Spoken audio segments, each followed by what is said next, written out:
Once we do the work, once we do the digging to get down past the metaphor into what it is that the poetess herself is actually saying here, once we get to the pay dirt of this poem, what we might be looking at is in fact the most underrated of Emily Dickinson's poems. And I say this as someone whose favorite poem of all time, I Died for Beauty, gets zero love and recognition any of the time.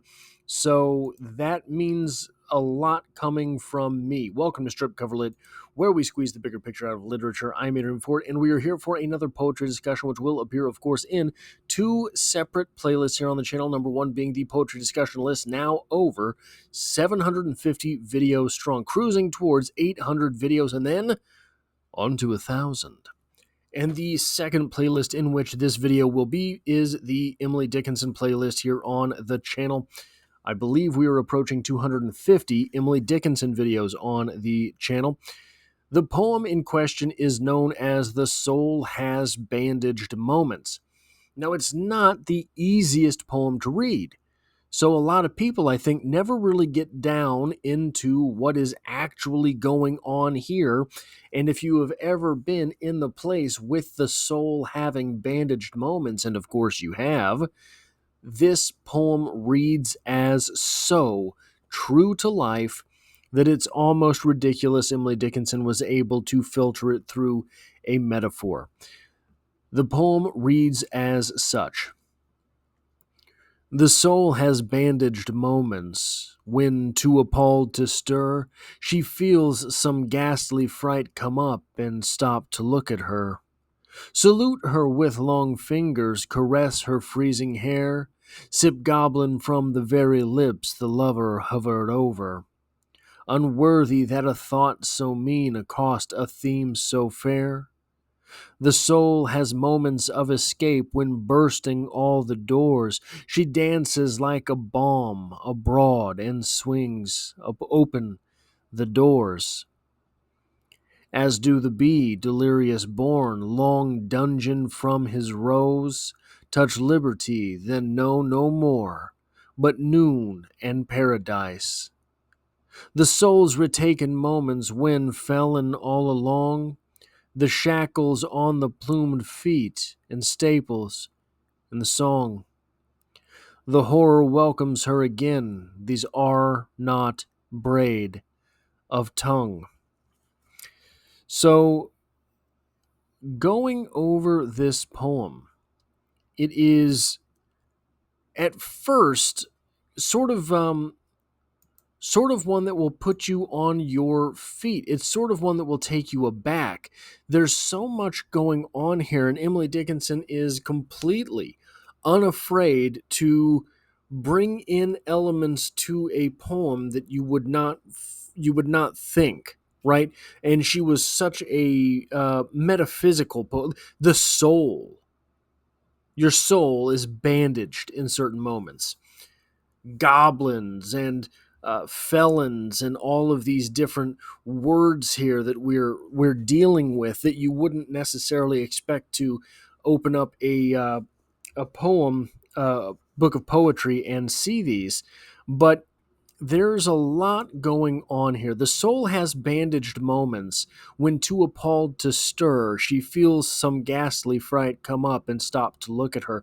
What we're saying here is the soul has times where it is traumatized by fear that there is something ghastly watching. You felt that in your life, that someone somewhere somebody's watching me, right? You've had those moments. Your soul, the poem is saying, has those moments too.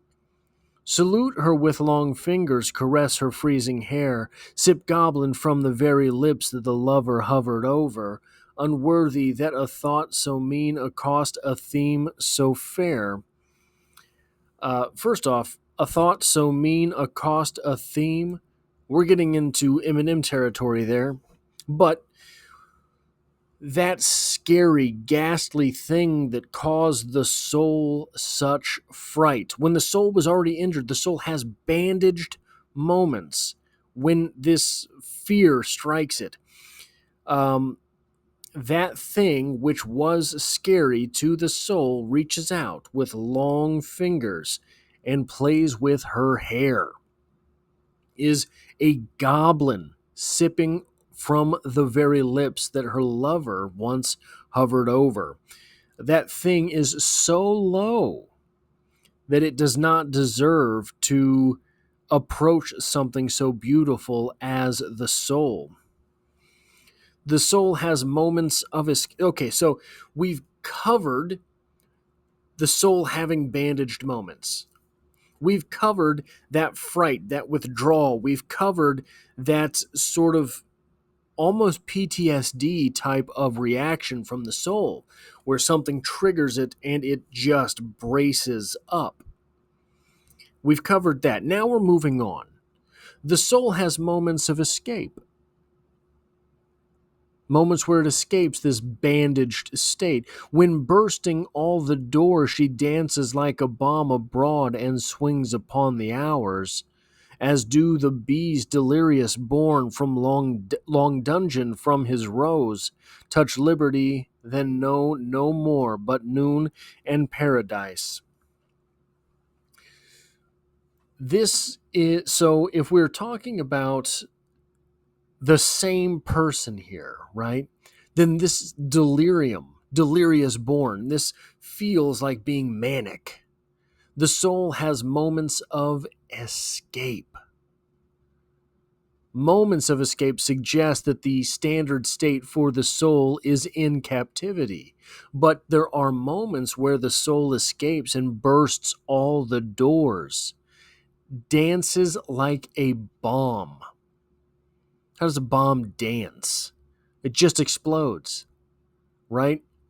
Abroad and swings upon the hours, as do the bees delirious born, long dungeon from his rose, touch liberty, then knows no more but noon and paradise.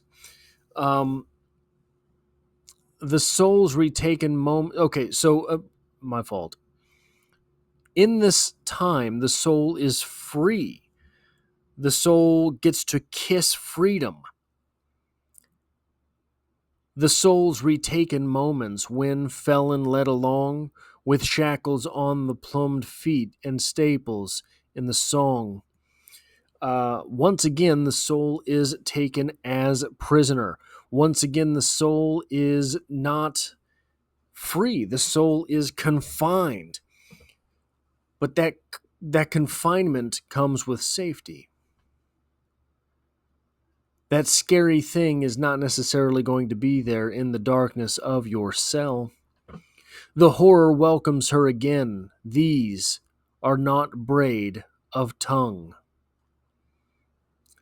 This poem is almost exclusively from a state of suffering. So I don't know if you've had anyone in your life who does this cycle between sort of ultra depressive to super exuberant. But there hits a point where the super exuberant part is almost more sad than the sullen part, because you you know it's coming. You understand that the trip back down into that chamber, the soul being retaken in moments when it was felon led along with shackles on plumed feet and staples in the song. You know that must be twice as painful as it was the time before. To emerge and kiss freedom, to emerge from this cell of despair, kiss freedom, and then be dragged back. To think that your life is not is worth less. Explode into exuberance where who cares what anything is worth, I get to be alive. And then to be dragged back, thinking, who cares? The soul has bandaged moments. but you take bandages in order to recover. If there is anything positive to be taken from this poem, it is that the soul has bandaged moments. You do not care about the bandages on something which is past. People die in bandages all the time, sure. But then it's not a moment, it's a finality. That's all I have for this poetry discussion. If you like or appreciate what it is that I do here, hitting a like button really does help me out, as it tells YouTube to share this video with other literature lovers. If you find yourself here by chance but not design, literature is the only thing I talk about on this channel, dropping multiple videos every single week. There is poetry every Monday, and as always, I hope to have you back for the next one.